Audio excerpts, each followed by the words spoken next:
Now available in paperback and e-readers. John Haynes, 1987. Learn lessons about life and teenage love in the 1980s in this coming-of-age John Haynes story.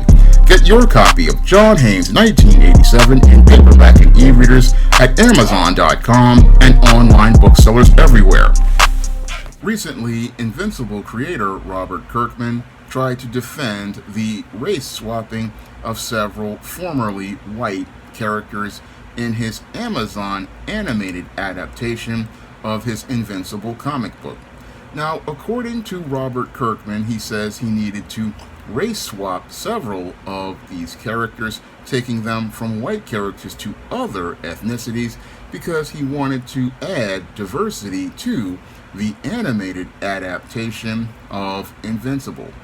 Now, when I heard this statement, I just had to shake my head because this basically shows me how full of it Robert Kirkman is as related to diversity.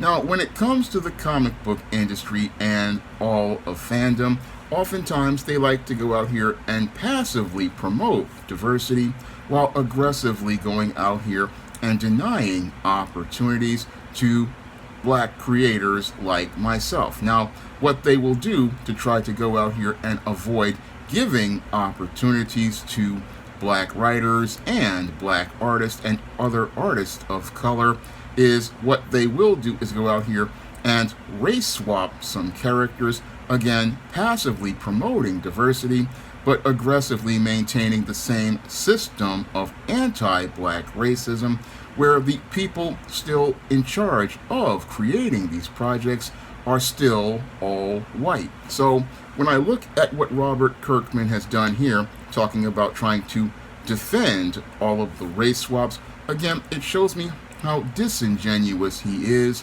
about promoting diversity in his Invincible animated series, and how he's really disingenuous about promoting diversity overall. Because the critical question I would ask Robert Kirkman if I were to meet him in person is, how many black creators have you gone out here and put in a word for at comic publishers when you were out here making your Invincible comic? How many black comic writers, how many black comic artists have you gone out here and put in a word for as related to getting them work? Because whenever I hear people talking about diversity as related to the comic book industry and fandom, I don't really see people talking about bringing in qualified black creators into these spaces. And I'll hear a lot of people talking about diversity where they'll go out here and reskin some character or add some token who will basically fade into the background. But when I look at the people who are working behind the scenes on many of these projects, I really don't see a lot of black people behind the scenes as related to many of these comic projects, these animated series, or any of these other types of projects like these Disney Plus TV streaming shows or any of these other pieces of content. I really don't see many black people or other so-called minorities at working at these companies on these projects. I mean, I don't see many black writers being talked about as related to the comic book industry or adaptations of comic books like Invincible. No, I don't really see that at all. But I'll hear a lot of people complaining about Invincible's girlfriend being changed from a white blonde to a black female stereotype, and they'll be getting upset about that race swap, and they'll also be getting upset about Invincible's mom being swapped for an Asian woman from a white woman. But again, I don't really hear about many black people working on this show as writers. I don't hear about many black people working on these shows as animators. I don't really hear about many black people working on the original Invincible comic, or even getting jobs at places like the original Invincible publisher, Image Comics. I don't really hear about the door being opened for black creators No, I don't really hear about that type of diversity. Yeah, they'll go out here and again, yeah, give you a couple of token characters here or there. They'll give you a couple of reskinned characters here or there. And you'll hear many of these people in fandom going out here and grousing about the race swapping, but I don't really see any sort of diversity as related to creativity. No, it's just really disingenuous, just like there was a whole lot of disingenuousness in Hollywood as related to hiring all of these so-called diversity executives, which were just a group of token black women that they basically put into a spot just for a minute to get the heat off them after the George Floyd riots. But I don't really see anybody seriously going out here and offering up opportunities to independent black creators like myself, who clearly are qualified, because I have gone out here and again written over 80 books, and I've written books in fantasy series like the ISIS series, the Esteem series, the John Haynes series. Again, 25 years of experience. People know where I am because the Sean James Black Freelance Writer blog, I oftentimes wrote about the racism in the comic book industry, and I have all of my samples of my work sitting there for years. People know where I am, but as I see it, a lot of these guys, they'll sit there and again talk diversity, but they don't want to bring in black creators. And the main reason why I believe guys like Kirkman don't want to bring in a black creator is because we'll go out here and give pushback as related to so-called token characters like that black version of Amber.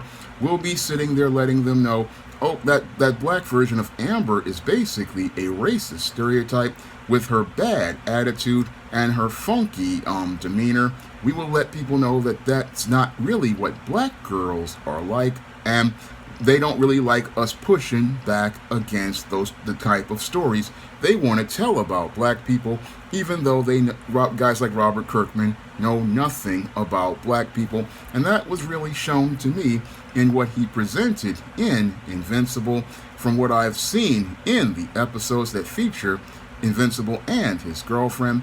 I mean, when I look at those episodes, again, his attempts to race swap show me that he clearly has not really experienced life among black people, and he's not really experienced black culture. So when I looked at that version, again, it just came across as a stereotype, and he was talking about so-called diversity and inclusion and how it's needed. But again, I have to call BS on that, because if you really were about diversity and inclusion, you would be advocating to bring in qualified, talented black creators. I run into qualified, talented black creators all the time, and those guys oftentimes say that they can't get any opportunities. But the whole thing is that people say, oh, we want this diversity, but you don't want to talk to black creators like myself who've been around for years. No, they want to go out here and virtue signal and talk about diversity passively, while aggressively promoting tokens that go out here and breathe brand new life into old stereotypes. And that's where I gotta call BS on Robert Kirkman. I gotta call BS on his thing talking about diversity and talking about he's just trying to justify race bending these white characters. Well, as a black creator and a black writer, I'm going to tell Robert Kirkman this: we don't need your hand-me-down characters. We don't need your race swap tokens. We don't want your hand-me-down characters. We don't want your race swap characters. What black creators want is an opportunity to go out here and represent by going out here and telling our stories and having an opportunity to get on a platform and be able to go out here and get our work into the marketplace. That is what black creators want.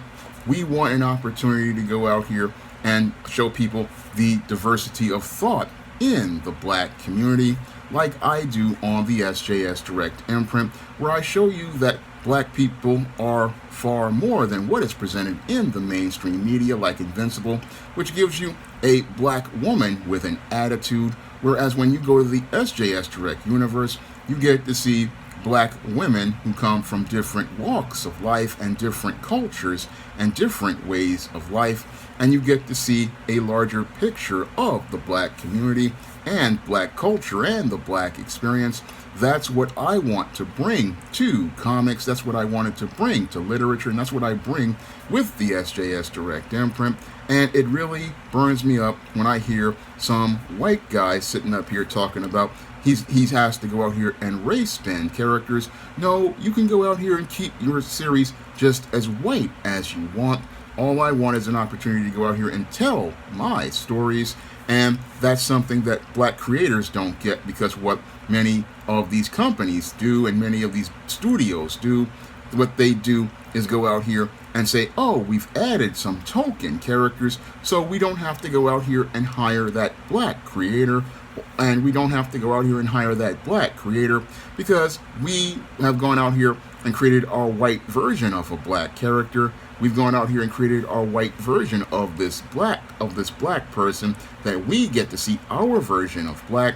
Meanwhile, you deny an opportunity to black creators to show you a real black experience. You deny black creators an opportunity to go out here and present a story on a larger platform. That is what is done as related to these shows like Invincible, and these creators like Robert Kirkman, they want to go out here and pat themselves on the back for going out here and closing a door on black creators and denying black creators an opportunity to come in. Because again, I asked the critical question, how many black people has Robert Kirkman put on as writers for his Invincible show? How many black people has he actually gone out here and given a helping hand after he got his success? How many black people has he gone out here and looked to go out here and give jobs to in the comic book industry? That's the questions I have to ask, because we can all talk about diversity, and they talk about diversity all the time, but again, how many black people are working at a job? That's the thing that shows me if you're serious about diversity or if you're just completely full of it like Robert Kirkman is. Now, if you want to pick up my first comic that I wrote, John Haynes at Death's Door, you can find that comic on lulu.com right now by clicking the link in the description box. And if you want to get my first digital comic, Esteem No Good Deed, you can get that comic on Kindle right now for 99 cents. And if you want to pick up many of the books on the SJS Direct imprint, like the ISIS series, the Esteem series, the John Haynes series, the books of the Spinsterella trilogy, my sorority novel of Thetas, or my vampire novel Eternal Night, you can get all those books in paperback and Kindle format on Amazon.com by clicking the links in the description box. And if you want to see me make more videos about comics, science fiction, and fantasy, you can send a donation to the Patreon, the PayPal, or the Cash App by clicking the links in the description box. That's all I have to say for this video. You can comment, rate, and subscribe. Now available in paperback and e-readers, E-Steam Cancel Vacation. Hell's Aspiring Angel takes on a social justice, social media mob looking to cancel her in this all-new E-Steam series adventure.